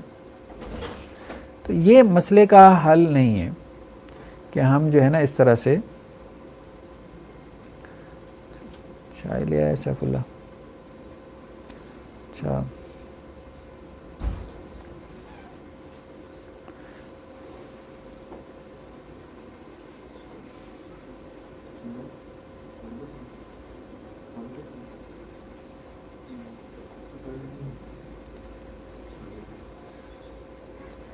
چائے لے لیجیے.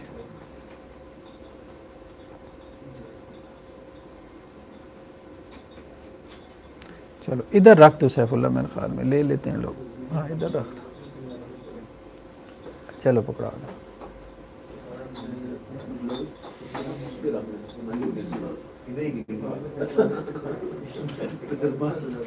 یہ تھوڑا سا انکلائنڈ ہے.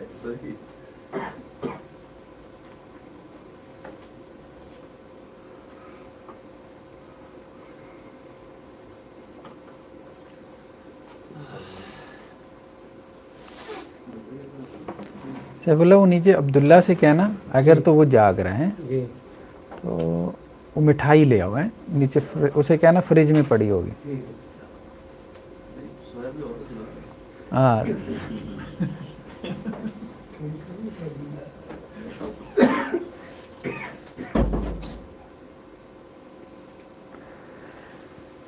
اچھا جی، سبحان اللہ.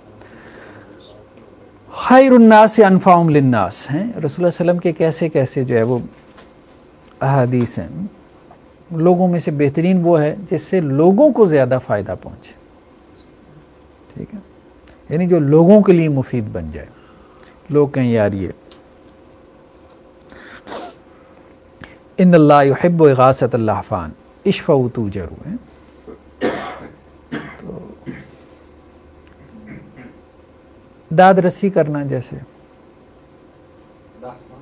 ہاں مطلب ان لوگوں کی داد رسی کرنا جو مشکل میں ہیں، ٹھیک ہے، تکلیف میں ہیں. اللہ تعالیٰ کو ان سے محبت ہے.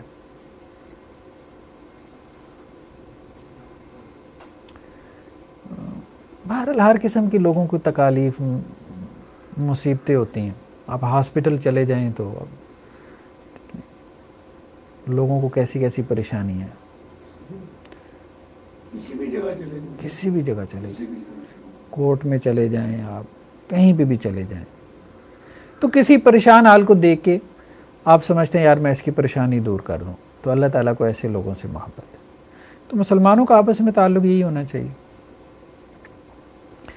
اشفعوا توجروا ہے، سفارش کرو تمہیں اس کا اجر ملے گا. مطلب ایک تو غلط سفارش ہے نا، سفارش مطلقاً منع نہیں ہے، مطلقاً منع نہیں ہے. ٹھیک ہے، تو ایک بندہ میرٹ پہ ہے، اب ظاہری بات ہے ریفرنس جسے ہم ریفرنس کہتے ہیں نا، ریفرنس لیٹر، تو ریفرنس لیٹر میں کوئی حرج نہیں کہ آپ کی وجہ سے کسی کو کوئی جاب مل جائے، اس کا کوئی کام ہو جائے تو کر دینا چاہیے، اس کا اجر ملے گا، اس کا بھی اجر ملے گا.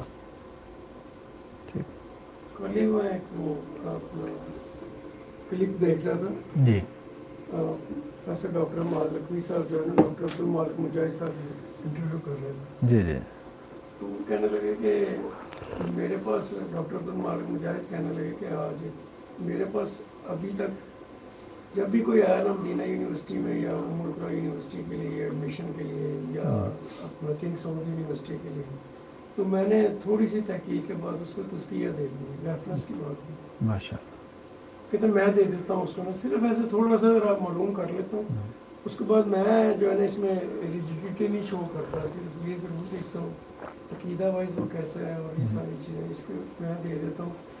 کہتے شاید میں نے زندگی میں کسی کو نہ نہیں کیا اس کو. بڑی بات. وہ کہتے ڈاکٹر صاحب، ڈاکٹر عمار صاحب کہنے لگے آپ تو بڑے کھلے دل کے ہیں اس معاملے میں. کہتے میں کہتا ہوں کہ جو بچے میرٹ پہ آ رہے ہیں اور ان کے پاس تزکیہ نہیں ہے، ان کے علماء اکرام سے رابطے نہیں ہیں، تو اگر میرے تزکیے سے اس کا کام بن جاتا ہے تو ہو سکتا ہے میرے لیے اللہ تعالیٰ جو ہے نا کسی کو باعث آخرت میں صدقہ جاریہ بنا دے. کسی نہ کسی کو کہتے ہیں سینکڑوں نہیں شاید ہزاروں جو ہے نا بچے الحمدللہ تعلیم اور ابھی جو ہے وہ بتا رہے تھے کہ پہلے چلو ٹھیک ہے، کوئی نہیں. پاکستان سے 35 بچ جو ہے نا سلیکشن ہوتی تھی. ویسے تو ماشاء اللہ جامعہ معاملے کے بھی تقریباً پہلے 3 ہوتے تھے، اب پتہ نہیں کتنے سال میں، آپ کو زیادہ پتہ ہوگا. تو کہہ رہے تھے اس دفعہ جو ہے نا گورنمنٹ نے جو ہے نا وہ سعودی گورنمنٹ نے 70 کر دیا، پاکستان سے ڈبل تعداد کر دیا. اچھا ہے. بال مومن کبھی بخیل نہیں ہوتا کسی بھی حوالے سے نا، بخیل نہیں ہوتا. یہ بھی حدیثوں میں آتا ہے. مومن میں اور بہت ساری چیزیں تم دیکھ سکتے ہو لیکن بخل نہیں ہوگا اس میں.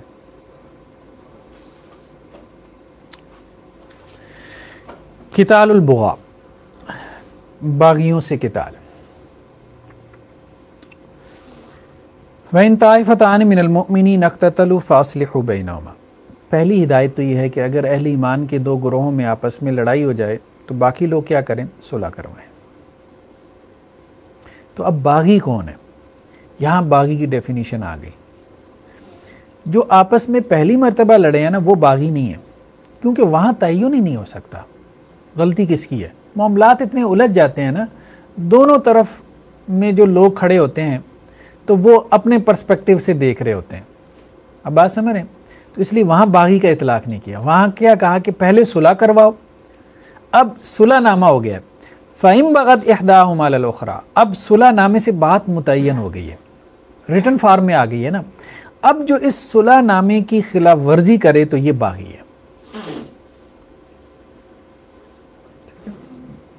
فَقَاتِلُوا الَّتِي تَبْغِي حَتَّى تَفِيَّ إِلَىٰ أَمْرِ اللَّهِ. تو اب اس سے لڑو یہاں تک کہ وہ اللہ کے حکم کی طرف لوٹ آئے.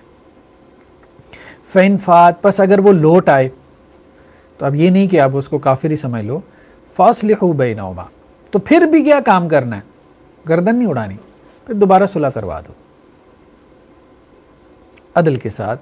یعنی پھر کیا حکم دیا کہ اب چونکہ تم اسے مار مار کے در لے کے آئے ہو نا صلح نامے کی طرف، یعنی لانا صلح کی طرف ہی ہے.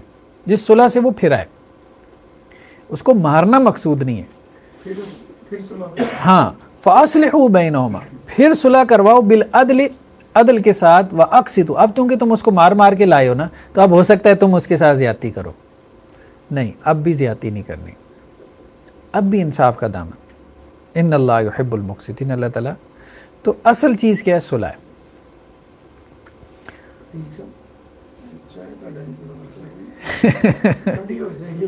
پہلے بھی کوئی زیادہ گرم نہیں تھی، ٹھنڈی اسی لیے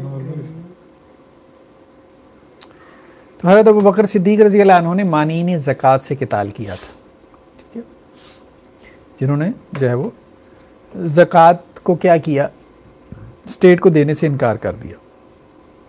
تو فقہا کا اس پر اتفاق ہے کہ جو باغی گروہ ہوتا ہے، جو اسٹیٹ کے خلاف بغاوت کر رہا ہے، تو وہ اسلام سے نہیں نکلتا، رہتا ہے وہ مسلمان ہی ہے. کیوں؟ کیونکہ قرآن نے کہا وَإِن طَائِفَتَانِ مِنَ الْمُؤْمِنِينَ اقْتَتَلُوا، قرآن نے باغی گروہ کو بھی مومن کہا ہے، اس لیے تو صلح کا حکم دیا نا. تو اس لیے اگر ان کا کوئی بندہ جو باغی گروہ کا ہے یا اسٹیٹ کے خلاف جو بغاوت کر رہا ہے، اگر وہ اپنی پیٹھ پھیر لے تو اس کو قتل نہیں کیا جائے گا. یعنی اگر وہ اس نے چھوڑ دیا نا، بغاوت ترک کر دی، جسے ہم کہتے ہیں ہتھیار ڈال دینا. ٹھیک ہے، ہمارے ہاں بھی اسٹیٹس ایسا کرتی ہیں، کہتی ہیں جی ہتھیار ڈال دو تو عام معافی کا اعلان. ساری اسٹیٹس ایسا کرتی ہیں. تو یہ ٹھیک ہے. وَكَذَلِكَ، اور اسی طرح ان کا جو جری ہے، یعنی جو زخمی ہے، اس کو بھی ان کا مال مال غنیمت نہیں ہے، ان کی عورتیں اور ان کے بچے غلام نہیں بنائیں گے. ٹھیک ہے، تو مطلب ان کا حکم ایسا نہیں ہے کہ آپ ان پہ کافروں کے حکم لاگو کرنا شروع کر دیں، وہ مومن ہے، یہ کہنا چاہتے ہیں. اور اگر وہ باغی بھی اگر مارے جاتے ہیں تو ان کو غسل دیا جائے گا، کفن دیا جائے گا اور ان کا نماز جنازہ پڑھا جائے گا، وہ مومن ہی ہے. ٹھیک ہے، تو ایک طائفہ عادلہ ہے، دو طائفہ، ایک وہ ہے جو عادلہ ہے اور ایک باغیہ ہے، دونوں مومن ہیں. ہمیں حکم یہ ہے کہ طائفہ عادلہ کا ساتھ دینا ہے. اور طائفہ عادلہ کس کو کہا؟ پہلی مرتبہ جو آپس میں لڑے ہیں نا، وہاں تعین کرنا مشکل ہے. یہ بات اہم ہے قرآن کی. جو صلح سے پھر گیا نا، تو اب یہاں تعین بہت آسان ہے کہ کون پھر ہے، یہاں تعین آسان ہے. وہ جو دہشت گردی کی ہرابہ کی ساری جو وہ ہیں احکام ہیں، وہ پھر کیسے لاگو ہوں؟ کس کنڈیشن میں آپ کو سمجھائیں گے کہ یہ جو گروہ ہے یہ تو دہشت گرد ہے، کس کنڈیشن میں؟ آگے ہرابہ میں اور انہوں نے فرق کیا، ہرابہ میں اور اس میں فرق ہے، بغاوت میں. ٹھیک ہے، تو دونوں میں انہوں نے فرق کیا. وہ کچھ شرائط ہیں. تو یہ باغی کی شرائط بیان کر رہے ہیں کہ بغاوت کیسے طے ہوگی. تو اگر یہ شرائط نہیں ہے تو پھر ہرابہ ہے. پہلی بات تو یہ ہے کہ عادل حکمران ہے جس کی اطاعت ظاہری بات ہے واجب ہے، تو اس کی اطاعت سے نکل جانا، عادل حکمران کی اطاعت سے نکل جانا، یہ بغاوت ہے. یعنی جسے کہتے ہیں کہ جی اسٹیٹ کی رٹ سے نکل جانا. عادل حکمران کا اثر کیسے سوری تھوڑا سا ہاں. ٹاپک سے ہٹ رہے ہیں. اگلا سوال بھی شاید جو ہے اب یہ تھوڑا سا اب جو ہے نا، یہ پہلے تصور تھا عادل حکمران کا جب حکومتیں شخصی ہوتی تھیں، کیونکہ خلافت تھی. خلافت بیسیکلی شخصی حکومت تھی، یعنی ایک شخص کی حکومت. اب بات سمجھ رہے ہیں نا؟ اب وہ نہیں ہے، اب جمہوری حکومتیں ہیں. اب اصل جو ہے وہ عدالت اس کی نہیں دیکھی جائے گی، فرد کی نہیں. کیونکہ اسٹیٹ کی رٹ سے مراد فرد کی رٹ نہیں ہوتی، وہ تو 5 سال کے لیے چلا جائے گا یا 5 سال سے پہلے ہی آپ اس کو اتار دیں، اس کی حیثیت وہ نہیں ہے. اصل حیثیت اب ہے کانسٹیٹیوشن کی، آئین کی. جمہوری حکومتوں میں اصل جو حکمران ہے وہ آئین ہے، اس لیے قرآن سر آئین کے اوپر عمل نہیں کرتے تو پھر پبلک کا کیسے ایسے ہی ہے، آپ اس کو ایسے ہی. کریں گے اس کو؟ تو یہاں ہم وہی بات کریں کہ عادل حکمران سے مراد کیا ہے؟ آئین، کانسٹیٹیوشن، جس کے اوپر آپ کا اتفاق ہو گیا، جو اس سے نکل جائے تو ہم کہیں گے کہ جی یہ باغی گروہ ہے، یا تو وہ ملک چھوڑ جائے نا، یا پھر یہ ہے کہ اس طریقے سے آئے کہ جی آئین میں ہم نے تبدیلی کروانی ہے. اور آئین میں تبدیلیاں ہوتی رہتی ہیں، ٹھیک ہے، آئین میں غلطیاں ہیں، ظاہری بات ہے، وہ صحیفہ تھوڑا ہے، وہ مقدس گائے تھوڑی ہے، قرآن تھوڑا ہے، ٹھیک ہے، تو وہ ایک انتہا ہے کہ اس کو قرآن کا درجہ دے دیتے ہیں. سر ایک مزید سوال پیدا ہوتا ہے کہ ہمارے جو علماء کرام سیاست میں حصہ لیتے ہیں، پھر ان کو کیوں برا بھلا کہا جاتا ہے؟ وہ کہتے ہیں کہ ہم جو ہے نا constitution with the passage of time شاید ہمیں کبھی موقع ملے اور ہم اس کے اندر آ جائیں عمر کے اندر، اور مطلب یہ کہ ہم آئین میں چینجز کر لیں قرآن و سنت کے مطابق. وہ کہ وہ قرآن و سنت کے مطابق ہی کوشش کی تھی انہیں بنانے کی کہ مطلب، لیکن مؤثر روح سے ہم لوگ ہٹ گئے. ان علماء کرام کو پھر کیوں برا بھلا کہا جاتا ہے جو کہ سیاست میں حصہ لیتے ہیں؟ دیکھیں میرے خیال میں ہر لیول پہ کام ہونا چاہیے، کسی کو ہمیں برا بھلا نہیں کہنا چاہیے. ہر شعبے میں، ہر ڈپارٹمنٹ میں لوگ کام کر رہے ہیں، کچھ ویلفیئر میں کام کر رہے ہیں، کچھ دعوت تبلیغ میں لگے ہیں، ہاں کچھ ایسے، کچھ درس و تدریس میں لگے ہیں، کچھ پارلیمنٹ میں بیٹھے ہیں. دیکھیں پارلیمنٹ میں داڑھی والوں کا بیٹھا ہونا، ٹھیک ہے، وہاں کوئی اللہ اور اس کے رسول کی بات کر دینا، یہ کہ جی فلاں بل پاس ہو رہا تھا اس کے خلاف شور مچا دینا، تو بڑی بات ہے، ظاہری بات ہے، آپ کی پریزنس ہونی چاہیے ہر جگہ، اس کا کچھ نہ کچھ فائدہ ہو جاتا ہے. اللہ کے وسلم کی یہ جو حدیث ہے نا بڑی اہم ہے کہ اللہ تعالیٰ فاسق و فاجر آدمی کے ذریعے اس دین کو کھڑا کر دیتا ہے. یعنی اس دین کو اللہ تعالیٰ قوت جو ہے وہ کبھی کسی فاسق و فاجر آدمی کے ذریعے دے دیتا ہے. بات اللہ ہی ہے نا، یہ سب مشین ہے نا ایک. اس کے کل پرزے کس نے بنایا؟ اللہ نے. سب اس کے کل پرزے ہیں، اللہ تعالیٰ جس کل پرزے کو مرضی استعمال کر لے اپنے لیے. اللہ نے تو اپنا کام لے لینا، جیسے سر نے کہا کہ اللہ فاسق و فاجر سے بھی اپنا کام لے لیتا ہے. مسئلہ یہ ہے کہ ہر پارٹی کے ایک دوسرے کو گالیاں دینے والے کوئی جماعت بنا کے اکٹھے ہو جاتے ہیں، لیکن مولوی 3-4 دن سے زیادہ آپس میں اکٹھے نہیں رہتے ہیں. کبھی MMA بنائی وہ بھی نہیں چلا سکے، کچھ بھی بنائی وہ نہیں چلا سکے. ٹھیک ہے، اللہ نے کام دینا تھا. شیخ رشید جیسا بندہ کھڑا ہو کے اس نے کہا کہ میں یہ بل پاس نہیں ہونے دوں گا جو ختم نبوت صلی اللہ علیہ وسلم کی. تو اللہ نے تو اپنا کام لے لیا جس سے بھی لینا تھا. بہرحال یہ بات بھی درست ہے، مسائل ہیں ہماری جگہ. ہم پھر وہی کہتے ہیں کہ جی ہم نے جو ہے نا وہ کوئی مسلک پرستی کی یا جماعت پرستی کی پوزیشن نہیں لینی کہ ہر جماعت کو ہم ڈیفینڈ ہی کریں کہ وہ 100% ٹھیک کام کر رہی ہے. جماعتوں میں یہ ہوتا ہے، ہر جگہ یہی ہے. جماعت اسلامی میں جو ہیں، جو جمعیت علماء اسلام میں ہے، JUI میں، جو جہاں پہ بھی ہیں، اگر وہ یہ پوزیشن لے لینا کہ 100% ہم نے اپنی جماعت کی حمایت کرنی ہے تو یہ غلط پوزیشن ہے. انہیں اپنی جماعت کی حمایت کرنی چاہیے لیکن اصلاح کی پوزیشن لے کے. بہت ساری اپنی جماعت کی چیزوں کے اوپر، پالیسیوں پہ تنقید کرنی چاہیے، کرٹیسائز کرنا چاہیے. جی ہاں تو کر دے بس، پھر وہ کیا ہے، کچھ کرتے ہیں، کچھ لوگ کرتے بھی رہتے ہیں، لیکن بہرحال اس کی ضرورت ہے. یہ جو لفظ ہے نا اصلاح کی پوزیشن، جہاں آپ ہیں آپ اصلاح کی پوزیشن لیں بس. اس سے تقلیدی جمود نہیں پیدا ہوگا، صحیح تقلیدی جمود نہیں پیدا ہوگا. تقلیدی جمود آ گیا تو پھر وہی بات ہے جو دوسرے لوگوں کو فائدہ اٹھا جاتے ہیں. ایسے یہ جو ہے حدیث ہے، اس میں کون سے علماء زیادہ ہیں جو تنقیدی نقطہ نظر بھی پیش کرتے رہتے ہیں اس پہ حدیث جماعت پہ؟